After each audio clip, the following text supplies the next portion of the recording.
Alhamdulillah, wala haula wala quwwata illa billah. Wassalatu wassalamu ala Rasulillah wa ala alihi wa sahbihi wa mawala.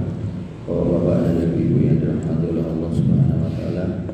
Alhamdulillah, syukur kepada Allah yang masih memberikan nikmat kepada kita sehingga kita bisa menjalankan salat subuh secara berjamaah dalam kondisi berpuasa yang dilanjutkan dengan majelis ilmu, dan yang paling penting kita masih di bulan Ramadan dan Ramadan tersisa tinggal beberapa hari lagi.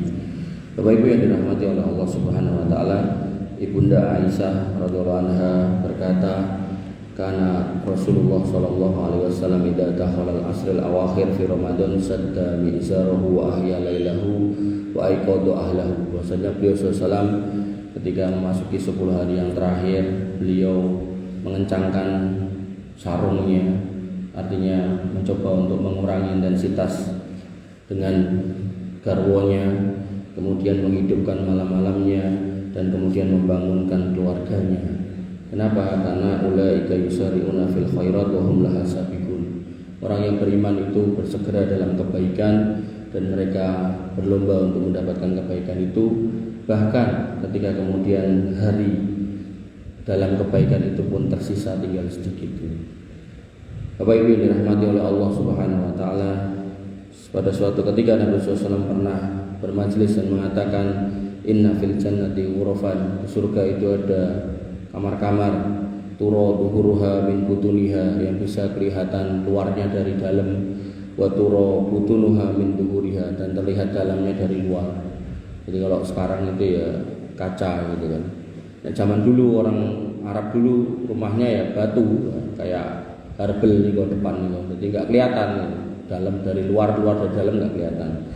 Nah, orang Arab pada waktu itu, apalagi Arab dusun, ketika dikasih tahu kamar di surga bentuknya kayak gitu ya terus penasaran. Mereka kemudian mengatakan faqoma, jadi bermajelis duduk mereka pun berdiri dan kemudian menanyakan sambil berdiri, faqoma liman hiya ya Rasulullah, itu buat siapa? Ada kamar kayak gitu buat siapa? Orang Arab Badui sampai hari ini mereka kalau bikin rumah ya dari gua, kalau nggak dari gua ya dari batu yang disusun gitu kan. Bahkan mereka kalau nggak hujan artinya dalam posisi malam itu nggak terlalu dingin, mereka bikin batu yang ditata, kemudian di atasnya kasih rumput kering, tidur di situ gitu kan. Ini menunjukkan bahwasanya kultur itu sampai hari ini masih ada, sehingga kalau zaman dulu disebutkan kok ada kaca gitu, mereka terus kaget gitu, karena itu sesuatu yang memang istimewa gitu kan. Nah, kemudian Nabi SAW mengatakan ketika ditanya itu buat siapa, kata Nabi SAW, liman atau bal kalam, itu buat orang yang ngomong yang baik-baik, nggak misuh-misuh, nggak suka mengumpat, nggak suka berdusta gitu kan, nggak suka menggunjing gitu kan, berusaha untuk menjaga omongan. Kemudian wa'at amat to'am, dan untuk orang yang senang ngasih makan gitu kan.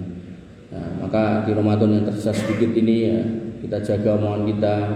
Kalau kita punya kelonggaran rezeki, kita bagi-bagi, masih mungkin untuk kita berbagi buka puasa. Gak usah kemudian menunda, karena nanti kalau udah lewat Ramadan ya susah lagi nyari tempatnya. Udah gitu jenengan susah dicari karena ternyata sudah ada di kuburan gitu kan. Kemudian wa ada masyam, dan kemudian orang itu juga menjalankan puasa. Berarti kan pas gitu kalau di Ramadan. Kemudian wa shalla bil laili wan nasu niyam, dan mereka kemudian selain siangnya puasa, malamnya mereka kemudian sholat malam, dan manusia pada waktu itu lebih memilih untuk tidur. Maka di sini terkumpul kesolehan pribadi dan kesolehan sosial. Jadi puasa itu membentuk orang itu soleh secara pribadi, iya, rajin puasa dan rajin sholat, wabil khusus sholat malam. Nah, sholat malam dikerjakan, maka sholat wajib tentu gak ditinggal. Jangan sampai panjenengan sholat malam sampai menjelang subuh nih ora subuhan gitu kan. Termasuk jenengan bisa berpuasa gitu, tapi kemudian jenengan gak sholat. Nah, ini juga hal yang keliru. Ditanyakan kepada Syekh Utsaimin, kemudian Syekh bin Baz, Syekh Al Fauzan, bagaimana hukumnya orang yang berpuasa dan gak sholat, maka puasanya pun gak diterima oleh Allah Subhanahu wa taala. Maka itu kesalahan pribadi. Lalu kesalahan sosial apa? Yaitu ketika kita kemudian bisa baik secara pribadi, maka kita harus soleh secara sosial, yaitu ketika ketemu orang kita ngomong yang baik-baik. Nggak bisa ngomong yang baik, paling nggak kasih senyum yang terbaik gitu kan. Tabasum kali akhika sodakoh, senyummu buat saudaramu itu terhitung sodakoh, walaupun cuman senyum, syukur-syukur ngomong yang baik. Dan kemudian ketika punya kelebihan rezeki kita berbagi. apakah lewat zakat fitrah, zakat mal. Jangan sampai keliru, zakat fitrah itu apa, zakat mal itu apa. Nanti ada babnya sendiri, monggo dibuka lagi kitab fikihnya. Kemudian karena ini masih momen Ramadan, maka masih mungkin untuk kemudian berbagi pahala puasa Ramadan dengan cara dengan memberikan berbuka puasa orang yang berpuasa. Insya Allah dengan mendapatkan pahala yang sama. Bapak Ibu yang dirahmati oleh Allah Subhanahu wa taala, Nabi SAW pernah mengatakan terkait dengan 10 hari yang terakhir, taharrau lailatul qadri fil asril awakhir. Kejar itu yang namanya Lailatul Qadar di 10 hari yang terakhir. Kemudian beliau mengatakan lagi, taharrau lailatul qadri fil witri minal asr al awakhir. Kejar di malam yang ganjilnya. Jadi 10 malam terakhir yang ganjilnya. Kemudian di hadis yang lain, kejarnya di mana? Fita si'atin tabqa, pada saat 9 hari Ramadan itu masih ada, berarti 21. Kemudian fisa bi'atin tabqa, ketika malam Ramadan itu masih tersisa 7, berarti 23, 21, 23 pun lewat. Kemudian fi khamisatin tabqa, yaitu pada ketika malamnya itu masih tersisa 5, yaitu 25, ya juga sudah lewat. Kemudian Nabi SAW dalam melaksanakan sholat malam dikisahkan oleh Abu Dar, jadi malam 10 malam terakhir ganjilnya 21, 23, 25 disebutkan oleh Nabi, dan itu tiga-tiganya sudah lewat. Maka tersisa hadis yang ini, Abu Dar Al-Ghifari mengatakan bahwasanya kami pernah berpuasa bersama Nabi SAW, beliau tidaklah pernah melakukan sholat malam bersama kami hingga tersisa 7 hari bulan Ramadan. Jadi qiyamul lail yang dilakukan Nabi itu dalam hadis disebutkan cuma 3 kali. Nah, yang pertama adalah ketika malam itu tersisa 7, ya, berarti malam 23. Dan beliau Abu Dar mengatakan faqama bina hatta dhahaba sulusul lail. Dan beliau sholat bersama kami sampai malam itu pergi sepertiganya. Artinya sepertiga malam lewat.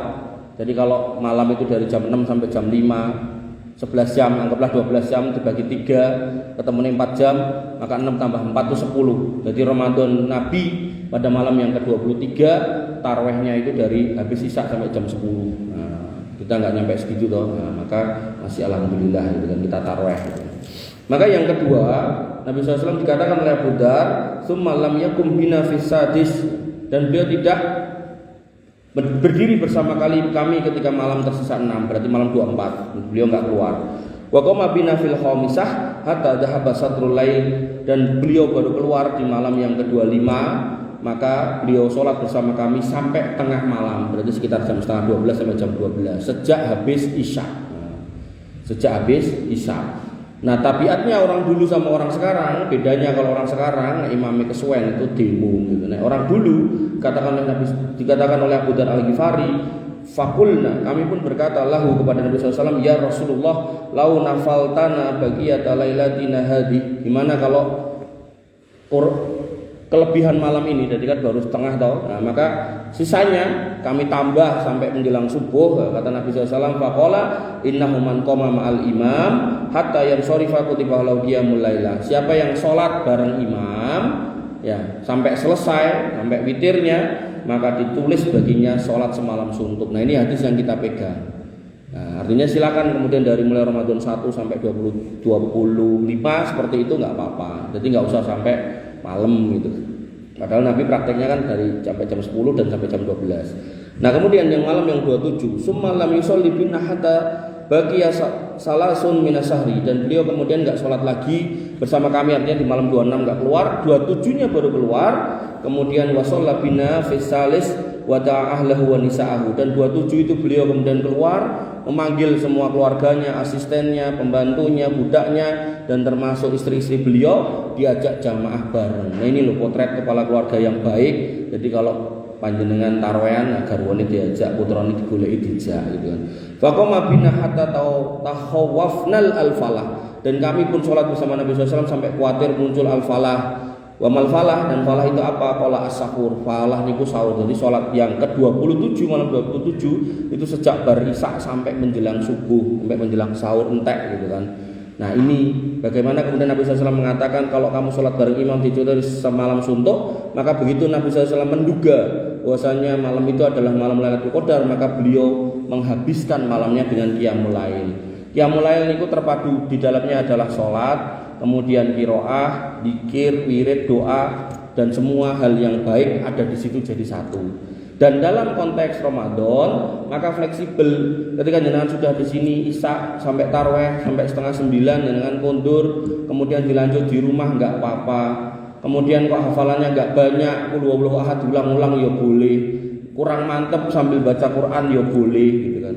Nggak bisa berdiri karena kecapean sambil duduk ya ento. Jadi panjenengan kalau sholat wajib bisa berdiri, wajib berdiri. Tapi dalam konteks sholat tarawih dengan sesuai perencana pengen sholat lama, maka dari awal dengan sholat dengan duduk boleh gitu.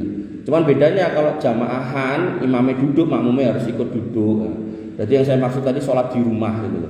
Makanya Nabi SAW kenapa sholatnya cuma 23, 25, 27, yang lainnya kok enggak sholat? Bukan berarti Nabi enggak tarawih, Nabi di rumah qiyamul lail sampai kakinya bengkak-bengkak sebagaimana banyak riwayat yang meriwayatkan. Artinya, nek panjenengan kayak sebagian saya lihat video itu ada yang ngomong orang yang tarawih full 30 dino bid'ah, nah itu salah ya. Artinya ketika kita enggak tarawih itu enggak wajib memang. Artinya kalau panjenengan enggak tarawih tapi di rumah sampai kakinya bengkak-bengkak lah monggo enggak apa-apa. Tapi nek enggak tarawih terus ning omah ya ora apa-apa ya mending tarawih kan gitu loh logikanya gitu. Maka ini yang harus kita pahami ketika membaca sebuah dalil. Bapak Ibu yang dirahmati oleh Allah Subhanahu wa taala, kenapa Nabi sampai kemudian menggeber, mengejar, ngegas pada malam 27? Karena Nabi berpendapat atau memiliki feeling pada malam itu adalah malam Lailatul Qadar. Sehingga Nabi SAW bersabda, "Man qama Lailatul Qadri imanan wa ihtisaban ghufira lahu ma taqaddama min dambi." Maka siapa yang bisa berdiri di malam Lailatul Qadar, enggak tidur, qiyamul lail, baca Quran, wirid, dzikir gitu kan, enggak tidur gitu kan, maka orang yang dapat Lailatul Qadar, maka dia akan diampuni dosanya yang telah lalu. Nah, ketika kita ngomongkan Lailatul Qadar itu lebih baik daripada 1000 bulan, maka ketika kita nambah umur kita sehari, maka dalam sehari yang nambah itu mungkin kita bangun tidur terus ngerasani tanggane, ngerasani RT-ne gitu kan. Kemudian mungkin terus nonton acara-acara yang gak berfaedah. Tapi begitu kita dapat malam Lailatul Qadar, maka seolah-olah umur kita nambah 83 tahun dan semuanya kebaikan, gak ada keburukan sama sekali gitu. Maka orang-orang yang kemudian paham benar keutamaan Lailatul Qadar, maka dia akan berusaha untuk mengejar ke sana walaupun direwangi melek itu. Sampai tadi malam tuh di salah satu masjid di Solo tuh ada orang bagi apa itu biasanya kan bagi takjil, dan kotaan itu isinya khusus buat orang yang qiyamul lail. Jadi tulisannya itu benar-benar khusus buat orang yang itikaf qiyamul lail. Jadi dalamnya itu ada kopi gitu. Kopi tinggal nyedik, tinggal ngeruput gitu. Kopi botolan gitu. Jadi saya juga baru tahu ternyata ada orang yang kreatif gitu.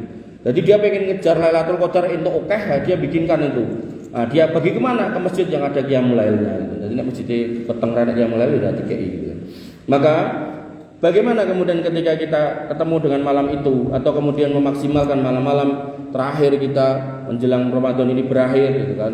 Maka jangan kita sibukkan dengan hal-hal yang sia-sia. Siang harinya harusnya kita istirahat, malamnya kita ibadah, malah diwalik. Siang harinya kita habiskan untuk muter-muter nyari gombal gitu kan. Nanti malam harinya kemudian kita kecapean sehingga gak bisa melek. Nah, Nabi SAW mengatakan, "Inna lillahi fi kulli yaumin itqa'a minan nar fi syahri Ramadan."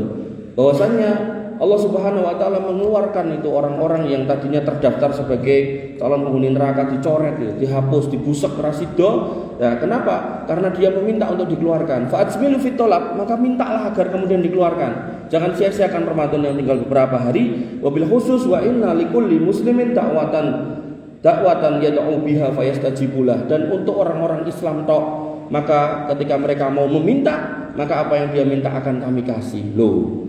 Maka kita optimalkan ketika Ramadan tinggal sedikit. Apakah harus minta duit, minta harta dunia? Monggo kalau mau. Tapi wabil khusus Ibunda Aisyah pernah bertanya kepada Nabi SAW permintaan apa yang terbaik. Maka kata Nabi SAW, "Quli Allahumma innaka afuun tuhibbul afwa fa'fu anni." Maka katakan, "Ya Allah, Engkaulah yang Maha Pengampun, Maha memberikan maaf, dan Engkau mencintai memberikan ampunan, maka ampunilah kami gitu kan. Ampunilah saya." Itu doa yang terbaik menurut Nabi SAW.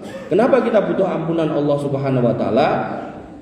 Karena dalam berdoa-doa kita pengen masuk surga tanpa harus mampir ke neraka.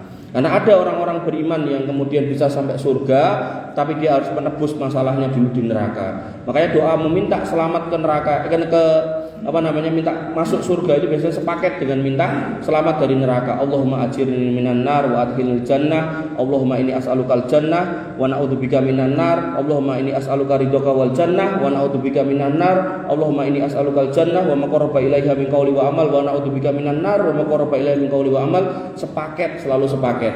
Sehingga ketika kita mintanya sepaket, apalagi di situ minta ampunan yang bertubi-tubi, maka kita minta supaya dosa-dosa kita benar-benar diampuni. Dan ketika kita memejamkan mata, maka kita meninggal dalam kondisi husnul khotimah dan tidak membawa dosa apapun. Mekaten Bapak Ibu yang dirahmati oleh Allah Subhanahu wa taala, Allah berfirman, wasari'u ila magfiratin min rabbikum wa jannatin arduhas samawati wal ardu iddat lil muttaqin. Maka berburu-burulah, bersegeralah mengejar ampunan Allah dengan banyak-banyak berdoa, Allahumma innaka afuwun tuhibbul afwa fa'fu anni di akhir-akhir Ramadan ini. Kenapa? Wa jannatin arduhas samawati wal ardu iddat lil muttaqin. Karena sudah cemepak, sudah disediakan yang namanya surga, luasnya seluas langit dan bumi, dan itu hanya untuk orang yang bertakwa. Dan ujung dari Ramadan, ujung dari orang yang berpuasa adalah la'allakum tattaqun. Maka orang yang berpuasa dengan benar-benar menjadikan dirinya soleh secara pribadi dan soleh secara sosial, mengerti bagaimana kemudian dia harus peduli kepada sesama, maka insya Allah itu adalah orang yang bertakwa. Wabil khusus ketika diiringi dengan doanya di akhir-akhir Ramadan terus menerus, Allahumma innaka afuwun tuhibbul afwa fa'fu anni, maka insya Allah Allah akan ampuni dan Allah akan masukkan ke dalam surga yang luasnya seluas langit dan bumi. Ketika dikatakan seluas langit dan bumi, maka jenengan nggak usah khawatir nggak kebagian tempat. Kalau KPR mungkin jenengan soalnya nggak kebagian, warisan bisa jadi mungkin diambil saudara. Tapi ketika ngomongkan surga, yang penting jenengan berusaha untuk jadi orang yang bertakwa, maka insya Allah kaplingannya ada.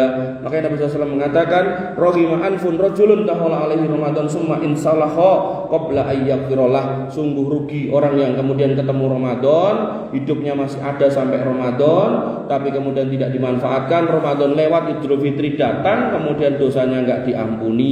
Apa meneh ra poso ra salat, maka itu tambah rugi lagi. Apa meneh wis tuwek sisan gitu kan, maka itu tambah pailit lagi. Maka ini yang harus kita pahami, bagaimana pentingnya Ramadan ini, sehingga Ramadan yang sisa beberapa hari ini, maka harusnya kita sebagai orang beriman tidak melewatkan begitu aja, apalagi diganti dengan hal-hal yang sifatnya adalah cuman mubah gitu, cuman sia-sia bahkan gitu kan, menghabiskan waktu di jalanan. Malam ganjil 27 cah nom-nom pinggir jalan gitu kan, yura lanang yura wedok gitu kan, trek-trekan lah gitu, tongkrongan gitu kan. Maka kita cari anak-anak istri kita sebagaimana Nabi SAW mengumpulkan keluarganya untuk kemudian memaksimalkan di malam-malam yang tersisa, dan banyak-banyak berdoa agar kemudian Allah mengampuni dosa-dosa kita dan Allah kemudian mengumpulkan kita dan keluarga kita di dalam surganya Jannatul Firdaus, Jannatul A'la. Wabillahi makaten ingkang saged kula aturaken kirang langkung nyuwun pangapunten. Akhiru kalam subhanakallahumma bihamdika asyhadu an la ilaha illa anta astaghfiruka wa atubu ilaik. Assalamualaikum warahmatullahi wabarakatuh.